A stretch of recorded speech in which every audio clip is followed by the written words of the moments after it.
Starter her. Vi er nu ved Fugekendt sted. Et hus her, vi har fundet. Og det er... Det er rimelig fucking vildt. Ja. Tjek, den er hård. Det er faktisk... Men jeg tænker... Skal vi bare prøve at tage det her ned fra, så... Jeg er interesseret i at se det derinde. Det ser spændende ud. Jeg ser loftet, der er med sammen. Holy shit. Kan der... Jeg fik lyst så meget ud af vinduet, tror du ikke? Eller hvad? Eller, det er en rimelig død by. Det er det vildt begyndt godt. Prøv lige at se. Alt er bare efterladt med. Der er der sidste været nogen her. Så er det lige set. Se film her. På en gammel VHS-optager. Ej, se telefonbogen. Som var trædet i en tidslomme, det her. Jeg se. Sofagruppen. Der står her nu.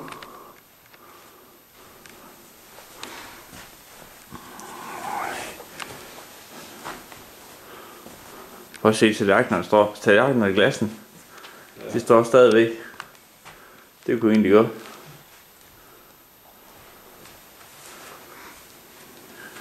Der står til en indbrudstyv med en pas på. Noget er nu. What? Kamera på det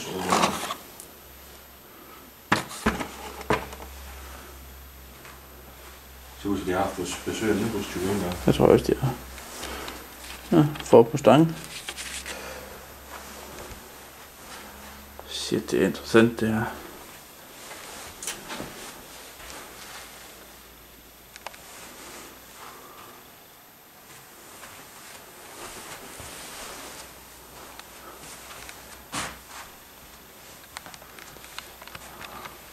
Det bliver spændende at prøve at udforske det her. Det gør det der mand med. Skal vi lige prøve at dele op, da den trigger mig lidt? Skal vi lige prøve at gå ned den inde her hus, ikke? Ja. Og se her bare. Eller, undskyld bak. Prøv at se de gamle plader, der er her. Hey. Sådan en anden dag, så jeg havde engang. Fuldstændig. Schneider. Søndagsmad, eller? Ja. Wow, der står det i fjernsyn med, eller? Det er lige så. Old school.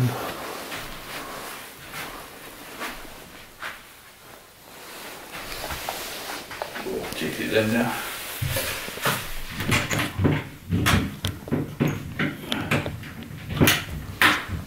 Nå, det kan jeg ikke. Ej, prøv lige at gå hen og se. Kæft, det er håndværk, mand. År 2000.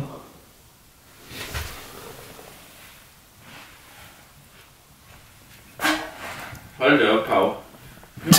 Stop med at kalde mig Pau. Den tager lige om den der. Det her. Wow. Det viser, hvor gammelt det er. Hold kæft, mand. Hvad står der på banderolen? Ingen advarsler. Hold det op. En gang se.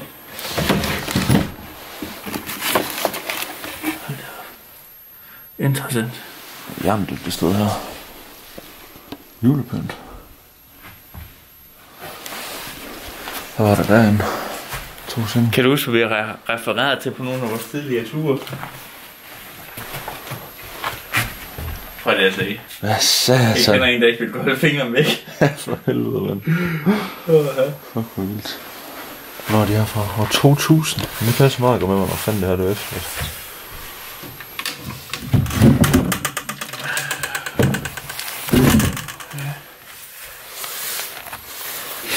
Det kan meget godt passe. Ja. Det er bare vildt. Det sted her, det er så... Velbevaret. Velbevaret og alligevel velforladt. Ja. Ej, lad os se en ur der. Det er lige til en gyserfilm. Ja.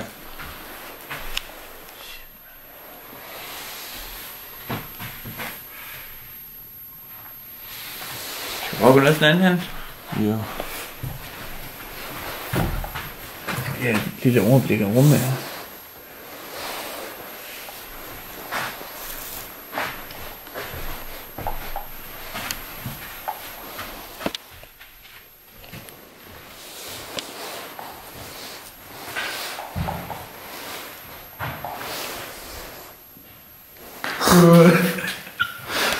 Kom mærke det.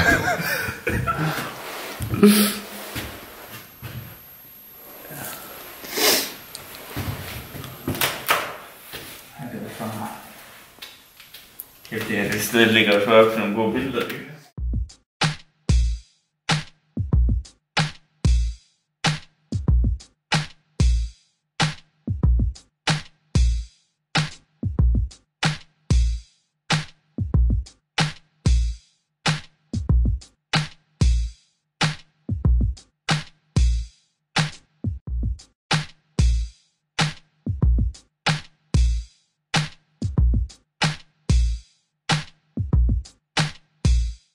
Ja. Ej. Hvor er jeg fiksen? Hvad er det for ud?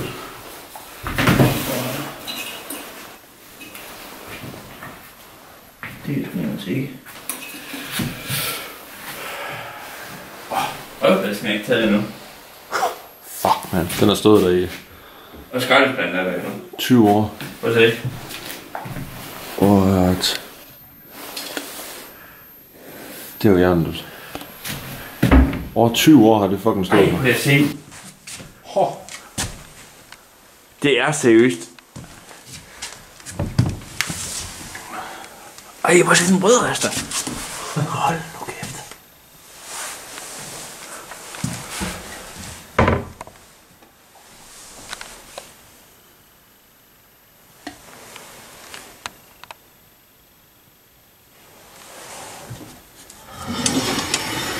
Wow.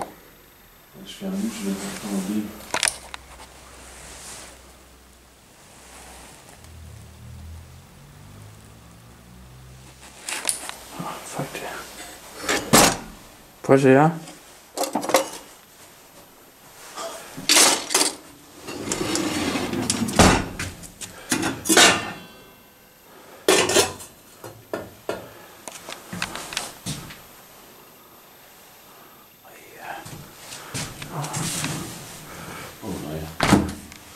Der er ikke noget i.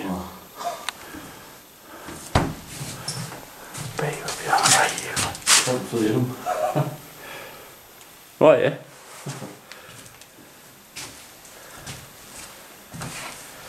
Jeg synes, der er tid til det efter, så vil jeg godt have på billeder. Det her det er spørgsmål. Hvad skal man vælge? Ja, lige præcis.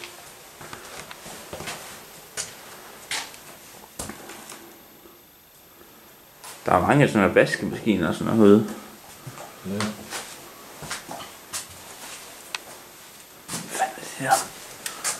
Hvad er det?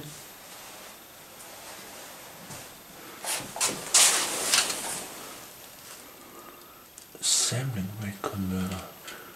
Jeg skal ikke det her. Det er en musik.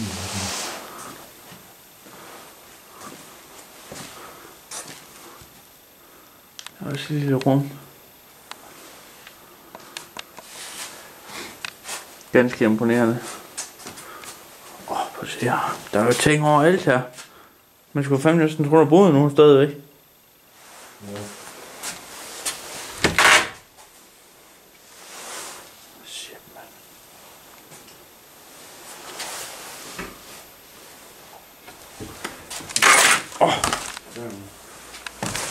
Så er det en bil.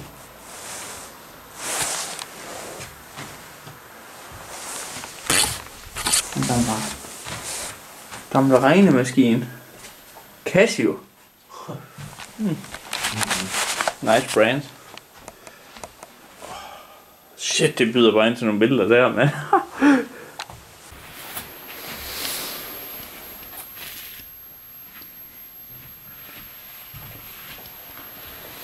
Der er lige på vej ned. Det står ikke sådan her i mange år endnu. Ifølge min kilde Pau, som jeg så får efter dig med, har det været ubebrudt i 30 år. Nå. Wow.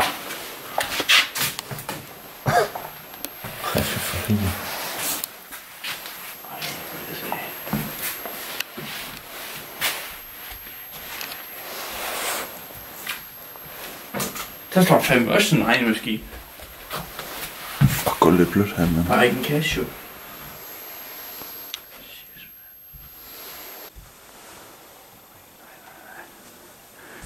Ja, men heldigvis så er det... ja. Ja. Det er betongulvet.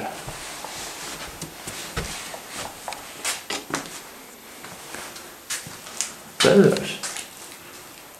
Der er en vægt. Ej, det er på el. Det virker nok ikke. Shower.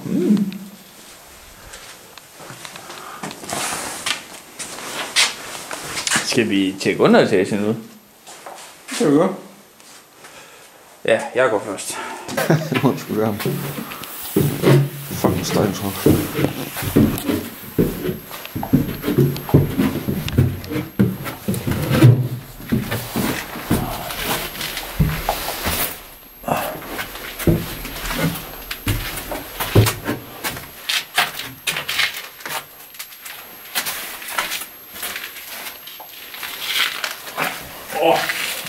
har ikke lyst til at gå alene. Hold lige tjek det der ud, mand.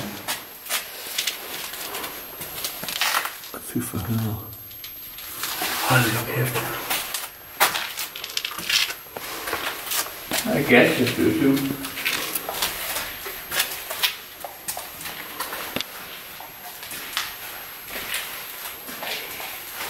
De må da komme. Altså selv mig, jeg ikke synes, den gør, den er lille. Prøv at se. Ja.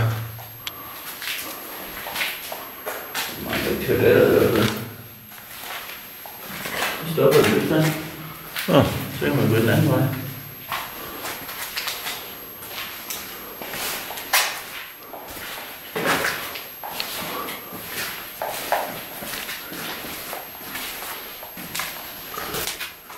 Fuck, det er noget, mand. Det er et spændende sted, synes du ikke, faktisk? Jo, det er fandme vildt. Hvor du fører Måske? Jeg ved ikke, på at få noget historie på stedet. Ja. Der er sket noget vildt her. Hold da kæft, et hul der i jorden, mand. Det var... Det var for det er så... Eller man måske fuck for helvede. Det var der, jeg kom ind sidste gang. For satan. Du kan se, og så stod hernede, når du ikke ved, hvad der er ovenpå. Ja. Det var vildt på stedet her. Ej, kan jeg se alle de ting her? Hold nu kæft, mand. Wow.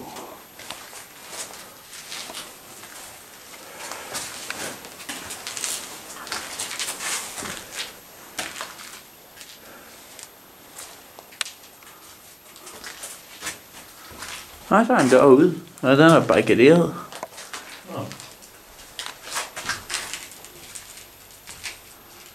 Ja, de ved jo, hvor folk de går herind. Prøv at se der.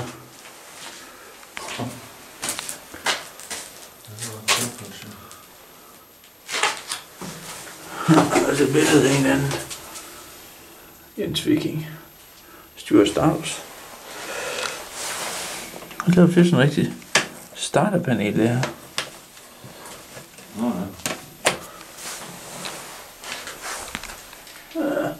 Dårlig mave. Skal vi gå ovenpå? Skal vi prøve at tjekke overetagen? Jeg kan tjekke det fyre der også. Det er selvfølgelig ikke så fedt at være dejlig nu. Jeg kan det, hvis det går oprejst. Jeg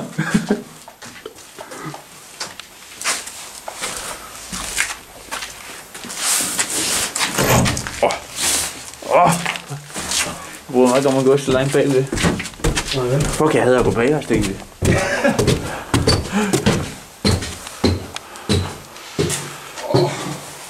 Var det dejligt? Hvor var det så, vi kom fra? Det var her.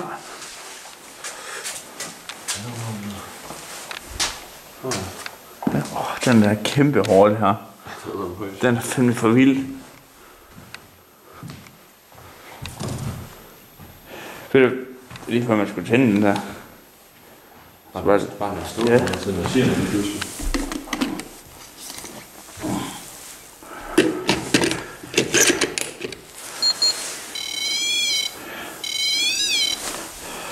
Det er lige vores anden reference til den anden kanal, vi har.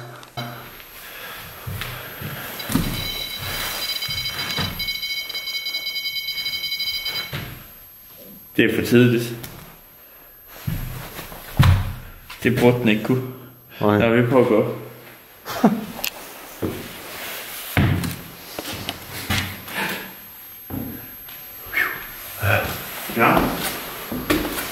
Anders.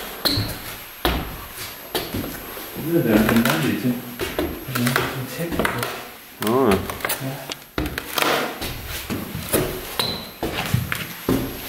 Du fanger? Kan jeg godt.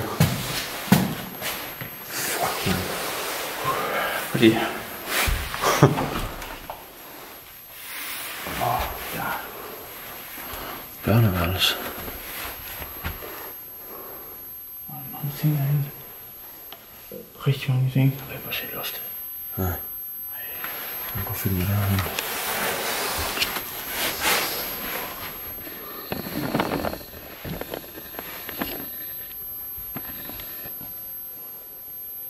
Gammel radio.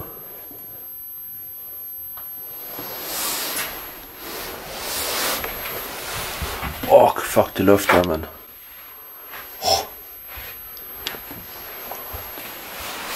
Ja. Ja, okay, hold nu kæft. Jamen, det bliver ved det her, så. Hvad er det her? Nu stopper du fandme.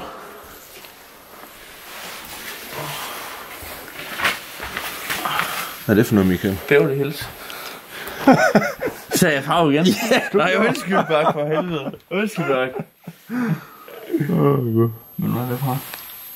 Der er et eller andet, der tyder på, det har været efter i år 2000, der. Ja. Og ikke engang et se at gøre. Nej.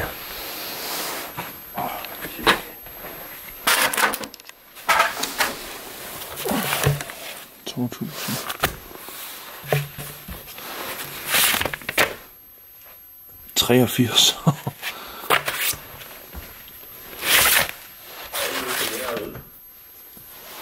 Endnu et bad. Hold kæft, der var mange badeværelser ved morgen. Det er helt vildt. Eller er det Ja, der er nogle stykker. Hold i Askeberg 100, så jeg fik en godnatsmøg. Jeg prøver at se, hvor mange mennesker der er boet i det. Jeg tror, der går mange. Ja. Det er som om det her, det har været sådan en udlejnings... altså, i princippet, så kan man komme op her, så kan man jo godt bo her. Ja, nu kan man godt. Sov her, du har badeværelse, der er du køkken her. Gamle strømper. Der er et ser her. Er der?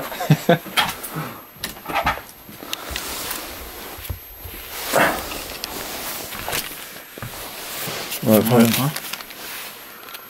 Det er næsten ikke til at se. 19 eller andet, skal vi se. Det er nogle år siden, det der. Ja, det er så længe siden. Det er, om de er glade 90'ere. Men er nok ikke 25 længere. Nej. Ja, sjovt, når man lige nævner det. Hun er ikke. Falder vores mor. Nej, det må du ikke sige nu. Skal vi ikke lade den ligge med... Ej, hvor kan jeg ikke lide, at det ligger ved siden af sengen, det der. Det er sådan der, ja. Sådan der. Lad os få den at se, hvor I kommer ind. Ja, men bedre er det ikke. En toiletrulle. Ja. Ej, den er tom. Den er nok tømt under coronakrisen. Ja, det kan være, der er et andet badeværelse, der er kraftigt med mange... Hvad fanden, når der er bruset oppe i loftet. Okay. Fordi der er noget andet skæbne. Altså, det er sådan... Ja.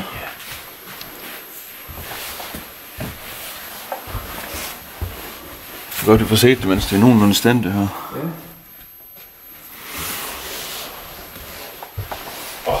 Okay, det er jo ikke så professionelt lavet. Det hulsluset vindue der. Kan vide, hvad en eller anden, der gerne vil løbe der gammelt ud her. Hvis der er nogen herinde, så prøv at røre vores boks dernede. Det kunne være vildt. Fuck også loftet derinde, mand. Shit. Det er så længe til ham, at det er jo træ herunder, det er jo ikke beton. Nej. Så det skal nok lige være sådan lidt varsom, hvor vi går hen. Jeg vil for eksempel ikke derinde. Øj. Prøv at se loftet her. Burberry. Burberry bag. BB.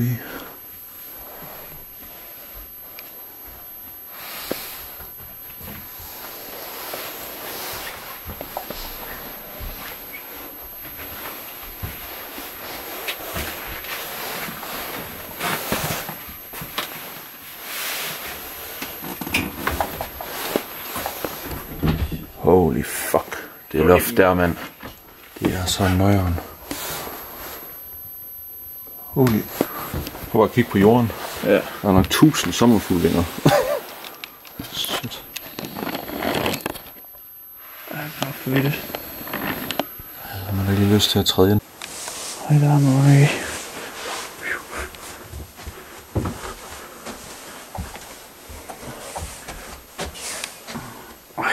Det er jo sindssygt det hus her, mand. Jeg tænkte på noget, nu har vi sådan set været hele huset igennem. Ja. Kunne du tænke dig at fortsætte med at filme det, for så bytter vi lige kamera? Jamen, tager nogle billeder med.